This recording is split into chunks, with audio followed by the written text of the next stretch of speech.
Bless the Lord, O my soul, blessed art thou, Lord.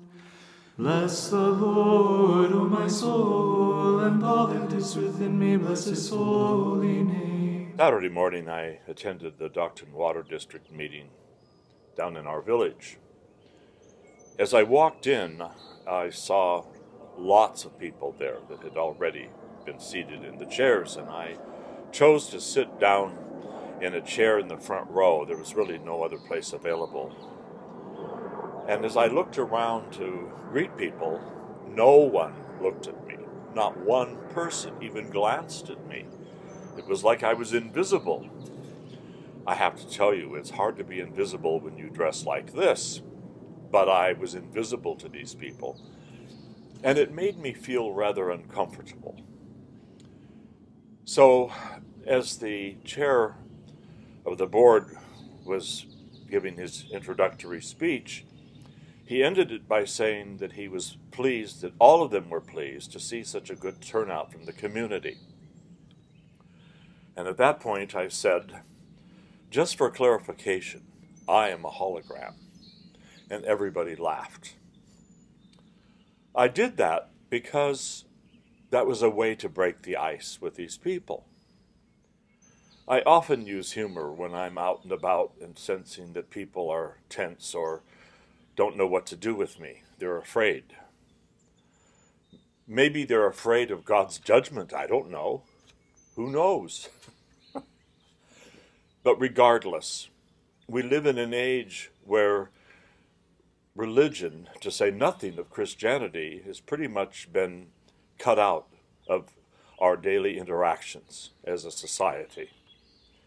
And when I was growing up in Spokane, I remember at the time, Spokane was a very Catholic city. And the downtown had a very dominant Catholic cathedral. And everywhere you went on a daily basis, you would see groups of 3 nuns together. It was, I think, a rule that nuns had to have at least 3 together when they were out and about. And I remember there was a Catholic bookstore in downtown, in the middle of the downtown core. And I remember when I was walking to the junior high school from my home that I passed a Catholic school. And there were always priests out there with cassocks on. And there were nuns that taught there in full habits.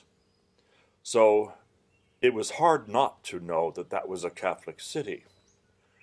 Now you go to Spokane and you don't even see clerical collars on Catholic priests. It's changed. Our world has become extremely secularized. So if you are an Orthodox priest or an Orthodox monk and you are traditionally minded, this is how you look. Hard to miss. The number of times I've had people thank me for dressing like this and looking like this in Seattle, of all places, is amazing. And usually when people have thanked me, they've thanked me because they feel that it's important to see religious symbols within the midst, and they don't see it anymore. Along those lines, I really believe from my heart that as a Christian priest, as an Orthodox priest, and as a monk, that it is my duty to be there every day and every hour of my existence. That my ministry doesn't stop with me deciding, oh, I'm going to take off my cassock and go out incognito. I've never done that. I don't do that. If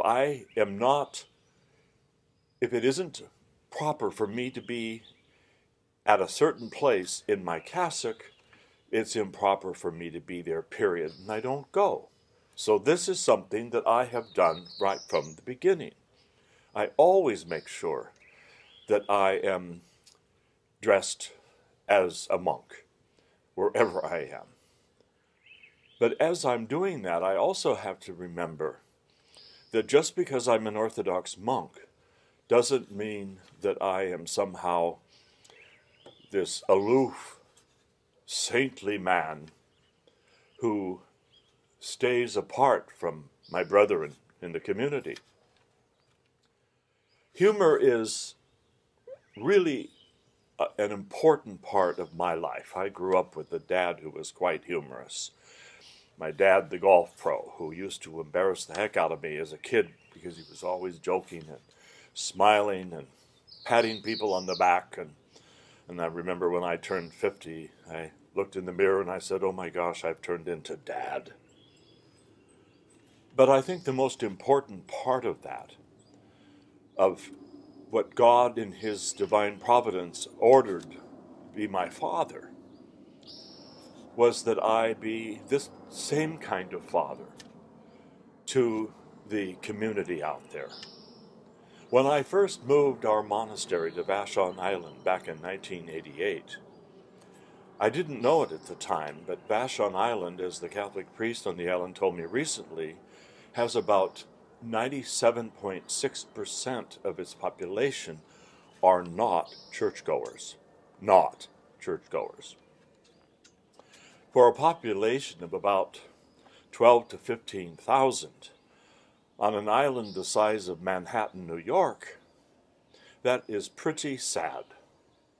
But that's the case. The last thing I want to do is portray orthodoxy as this religion that is unapproachable. I want people who see me to know that they are welcome. I want their interaction with me out in public to be one where they know that I am like every other person. I'm approachable and I can be funny. That's what I do. During my 18 years as a chaplain on Vashon Island, after 20 years of this island not having a chaplain, and as one of the county officials from the King County Sheriff's Department told me, since most trauma that happens on an island like this happens in the middle of the night when the ferries are down and they can't get a chaplain out here. They desperately needed one. And I felt God prompting me to do that, and that's what I did.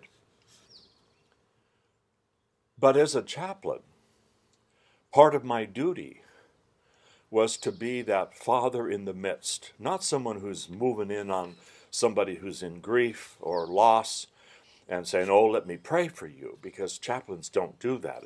It's one of the things that comes with chaplaincy. We are told at the beginning, do not pray for people unless they ask you to pray for them. I've had that happen where people actually did ask me, but most of the time I was God's presence in their midst. And when they were going through a terrible time, I was there for them. Even when family members weren't there, I was there as the chaplain. But now that I am a retired chaplain, I'm still that way when I go out in the community, because I know that there are people who are hurting. There are people who are lonely. There are people who feel abandoned by their families. There are people who have no hope for their future. So if I am in their midst with joy in my heart and a humorous thought that I'm sharing with them, who knows what that will ultimately do for them. So let us all, not just priests and monks, let all Orthodox Christians start seeing that part of our role in this community is outreach. And there's so many ways to do outreach. And one of them is with humor and extending our love to others through humor. So may God bless you. Both now and ever and unto the ages of ages. Amen. Only begotten Son and immortal Word,